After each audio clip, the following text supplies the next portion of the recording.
റോമർ 9:15 എനിക്ക് കരുണ തോന്നണമെന്നുള്ളവനോട് കരുണ തോന്നുകയും എനിക്ക് കനിവ് തോന്നണമെന്നുള്ളവനോട് കനിവ് തോന്നുകയും ചെയ്യും. കുശവൻ ഒരേ പിണ്ടത്തിൽ നിന്ന് ഒരു പാത്രം മാനത്തിനും ഒന്ന് അപമാനത്തിനും ഉണ്ടാക്കുവാൻ മണ്ണിന്മേൽ അധികാരമില്ലയോ?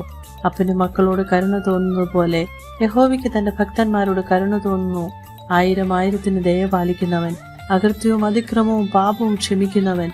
യാക്കോബിന്റെയും ഏശാവിന്റെയും ജനനത്തിനു മുൻപ് തന്നെ അവരുടെ നല്ലതോ ചീത്തയായ പ്രവൃത്തികൾ നോക്കാതെ ദൈവം യാക്കോബിനെ തിരഞ്ഞെടുത്തു. ദൈവത്തിന് അനീതിയുണ്ടോ? ഒരു നാളുമില്ല. ദൈവത്തിന്റെ ഇഷ്ടം വരേണ്ടതിന് തന്നെ. അതുകൊണ്ടാണ് എനിക്ക് കരുണ തോന്നണമെന്നുള്ളവനോട് കരുണ കാണിക്കുമെന്ന് മോശയോട് അരുളി ചെയ്തത്. മോശ ദൈവത്തിന്റെ മഹത്വം കാണണമെന്ന് ആഗ്രഹിച്ചു. ദൈവം മോശയോട് കരുണ കാണിച്ചു. പാറയുടെ പിളർപ്പിൽ നിർത്തി തന്റെ കൈകൊണ്ട് മറച്ചു. കടന്നുപോയ ശേഷം ദൈവത്തിന്റെ പിൻഭാഗം കാണുവാനിടയായി മുഖം കാണാവതല്ല എന്ന് അരുളി ചെയ്തു. കരുണാസമ്പന്നനായ ദൈവം നമ്മെ സ്നേഹിച്ച സ്നേഹനിമിത്തം അതിക്രമങ്ങളാൽ മരിച്ചവരായിരുന്ന നമ്മെ ക്രിസ്തുവിനോടുകൂടെ ജീവിപ്പിച്ചു. കൃപയാലത്രേ നിങ്ങൾ രക്ഷിക്കപ്പെട്ടിരിക്കുന്നത്.